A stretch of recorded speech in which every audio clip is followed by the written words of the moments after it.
Assalamualaikum warahmatullahi wabarakatuh, and hi everyone. We are group BA2734B, and today we will be presenting our project titled Designing Our Rich Life. This presentation was prepared for our beloved lecturer, which is Dr. Intan Maizura Binti Abdul Rashid, as part of our course, which is FIN533 Personal Financial Planning.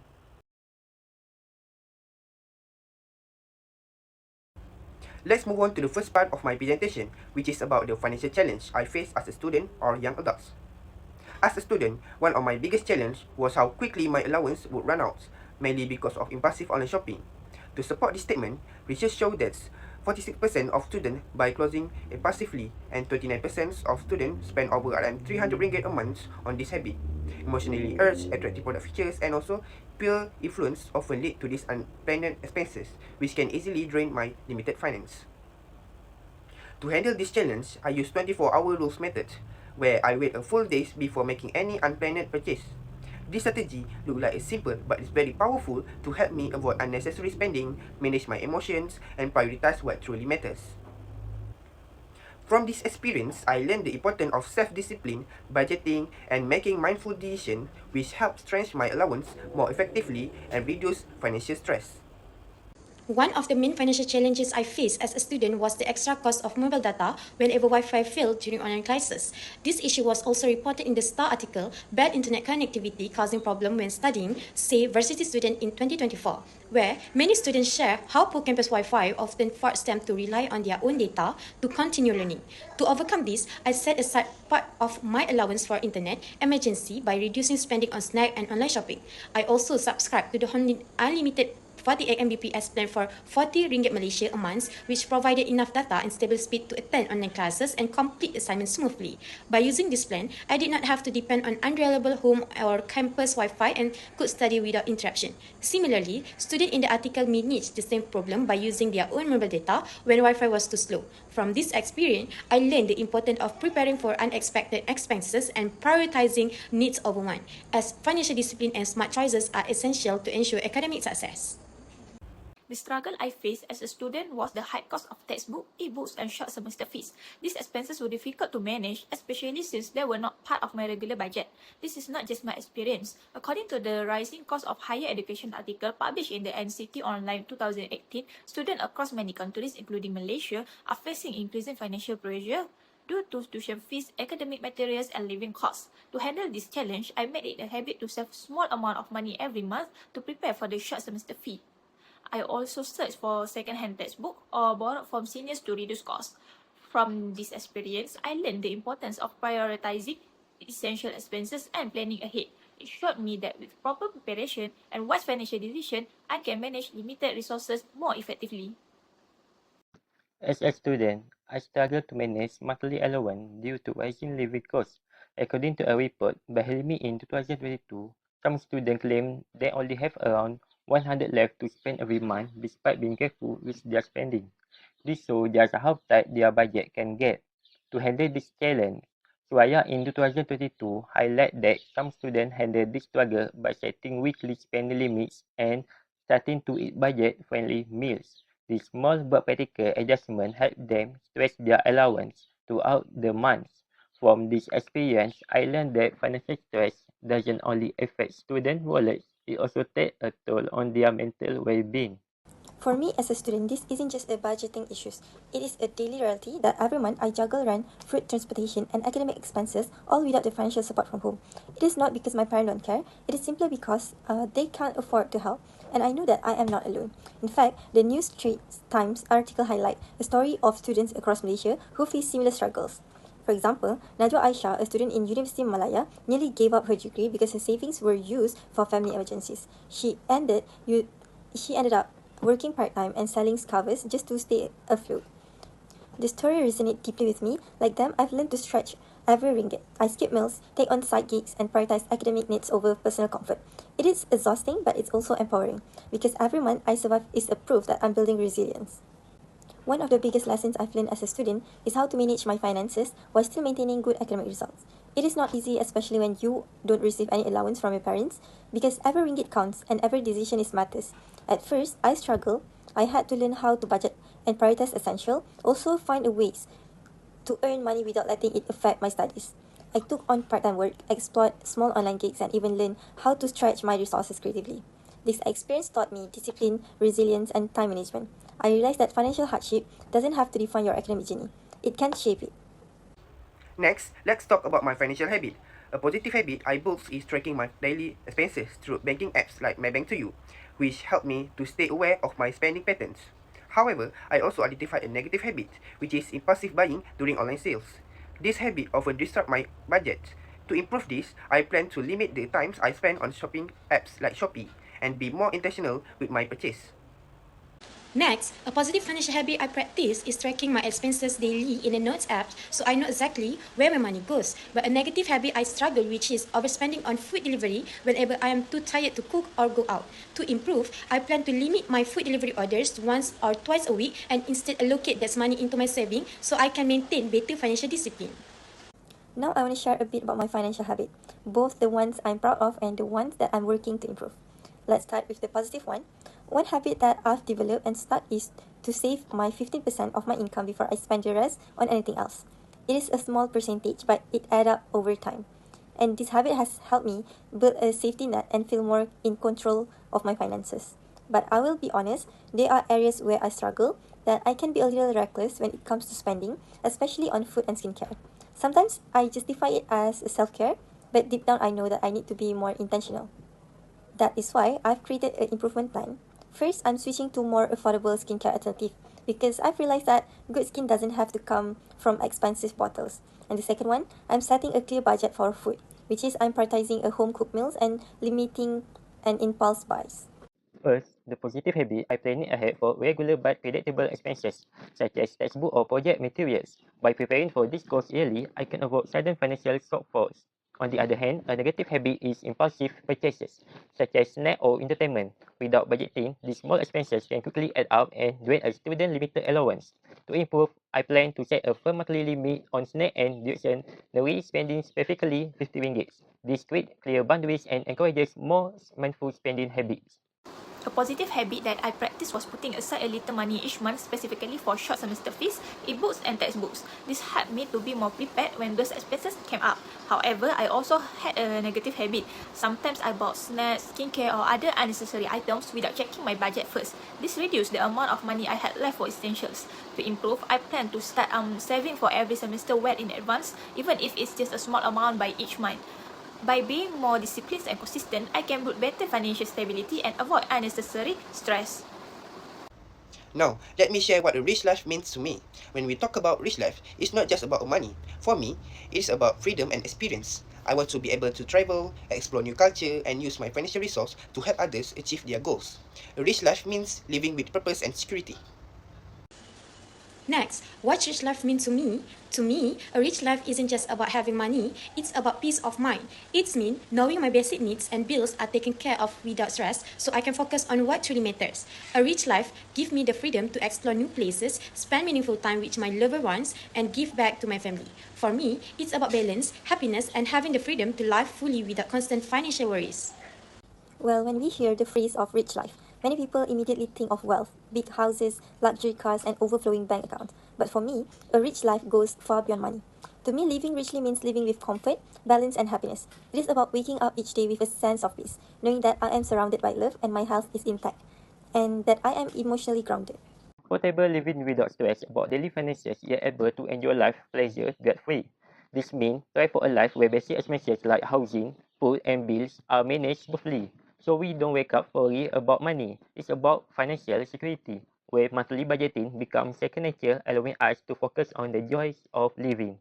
And for me, a rich life is not about the amount of money in my bank account, but the quality of my heart and relationships. I want to be physically healthy, mentally at peace, and surrounded by people who truly care about me. Spending meaningful time with family and friends, whether celebrating milestones or enjoying small moments, is what makes life truly valuable.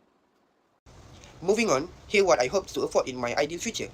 In my ideal future, I hope to afford a comfortable house within 10 to 15 years, own a reliable car to meet my daily needs, and maintain a travel fund to go on at least one international trip per year. This goal motivates me to plan my financial wisely and save consistently.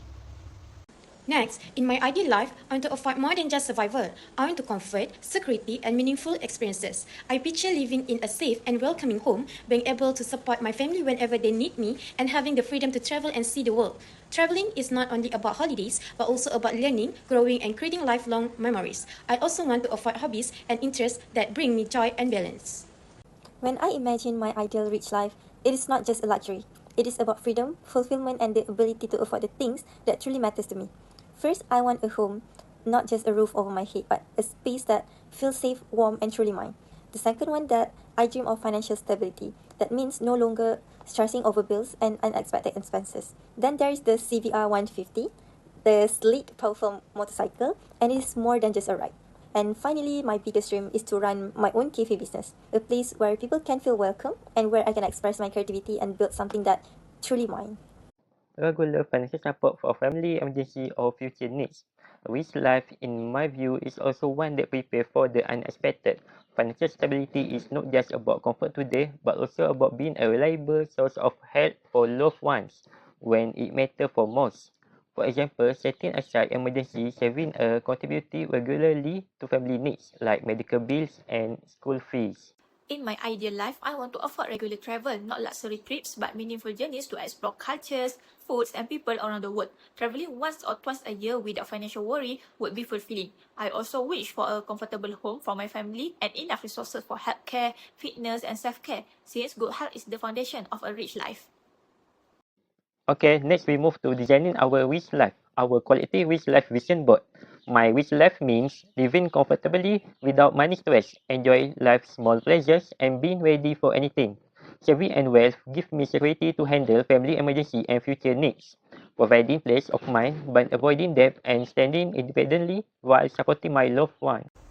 My vision of a rich life is to build my dream assets. One of my biggest goals is to own a comfortable home within the next 10 to 15 years, because to me, a house is a symbol of stability and security. I also want to have a reliable car that make my daily life easier. On top of that, I dream of traveling internationally every year, experience different culture and growing as a person. To me, this asset represents freedom, stability, and the ability to give back while enjoy the fruits of my hard work. Next, my rich life is all about financial freedom. I imagine living without the stress of paying bills or worrying if I can cover my basic needs. With that freedom, I can focus on enjoying my hobbies, exploring new places, and spending time with my loved ones. Traveling every year and seeing the world is part of the lifestyle I dream about. For me, financial freedom means having control over my time, choosing what makes me happy, and living life fully without money being a burden. When I think about our collective rich life, one vision stands out for me is owning my own cafe. It is not just about serving coffee and pastries, it is about creating a space that reflects who I am.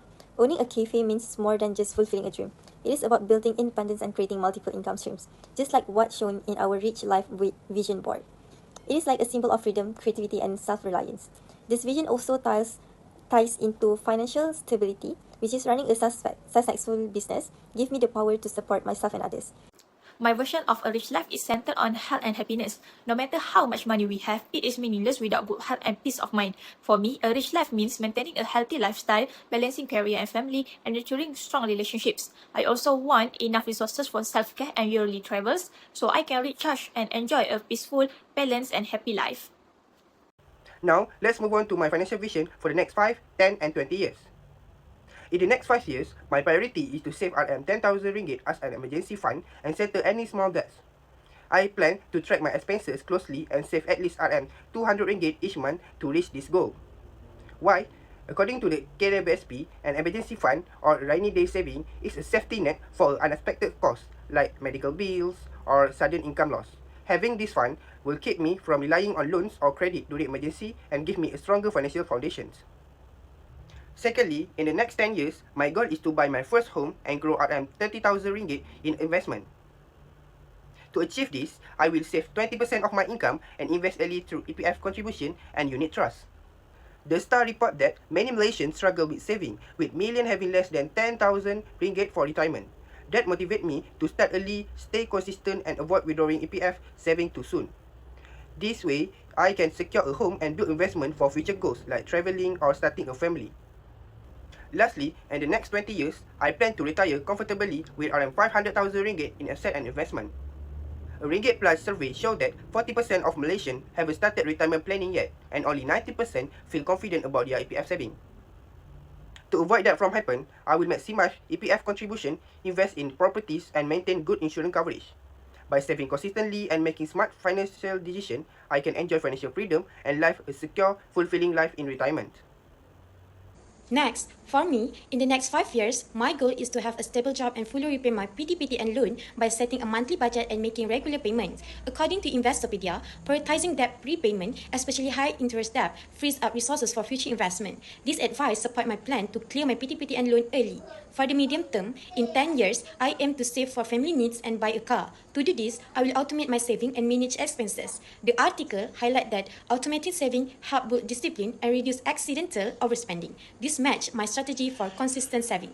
And finally, in 20 years, my long-term vision is to own a home and travel without financial worries by investing wisely and avoiding debt. As stated in the article, maintaining an emergency fund and regularly reviewing your budget ensures your long-term goals remain on track. This is relevant to my goal of achieving financial security and independence. For my financial vision, I will break it down into 3 clear phases. So in 5 years, which is for the short term, my focus is on building a strong financial foundation, which I plan to save 10,000 ringgit in ASB and accumulate 10 grams of gold as a form of secure investment. I also want to reward myself with something I've dreamed of for years, which is a big bike. And to make this happen, I will save 1,000 ringgit a month from my current job and continue staying at my family's home to minimize expenses. In 10 years, which is the medium term, this is where my dream starts to take shape, which I want to build my own cafe, and I also hope to get married and purchase a comfy house. The key step here is using my savings as startup capital for my business, and I know it won't be easy, but I am ready to take a leap and turn my vision into reality. In 20 years, which is the long term, I aim to expand my business and explore new ventures and travel around the world. And my financial goals is to generate 1,500 Ks or more monthly and creating true financial freedom. And to get there, I will be focused on building strong networks and expanding my knowledge in business. My financial vision. In the next 5 years, I plan to build a 5,000 ringgit emergency fund and graduate debt-free by saving 150 ringgit monthly to automatic transfer. This fund is essential for unexpected expenses like medical bills or car repairs. By 10 years, I aim to buy a reliable car costing about 50,000 ringgit and secure stable full-time employment. I will focus on networking and skill building to achieve this as research, so it can take time for graduates to find a long-term jobs. In 20 years, my goal is to own a family home worth 500,000 ringgit or more and generate over 3,000 ringgit monthly in passive income through rental properties, side business, and philanthropy. I will follow story of Malaysian couple who bought a storehouse by saving 20% of their monthly salaries. And for me, in the next 5 years, my goal is to become financially stable with a steady income that covers my daily needs. One of my main priorities is to pay off my study loan, PTPTN. This is very important because according to a report by the VAT 2035, PTPTN recorded over RM 10.8 billion in outstanding student loans. This shows how critical it is for graduates like me to plan ahead and settle our debts early. To achieve this, I plan to follow the 50-30-20 budget rule, which allocates 50% of income to needs, 30% to wants, and 20% to savings or investments. By being disciplined with this budgeting method, I can manage my expenses wisely and reach financial stability within 5 years.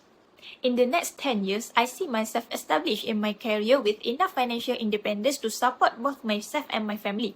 By this stage, I also plan to buy my first car and my first house. To achieve these goals, one key step is to consistently increase my monthly savings percentage as my income grows. According to an article from Melissa Coates titled Growing Your Saving Rate in Your Financial Plan, gradually raising your saving rate over time can significantly improve your financial security and help you reach major milestones like buying a home or a car.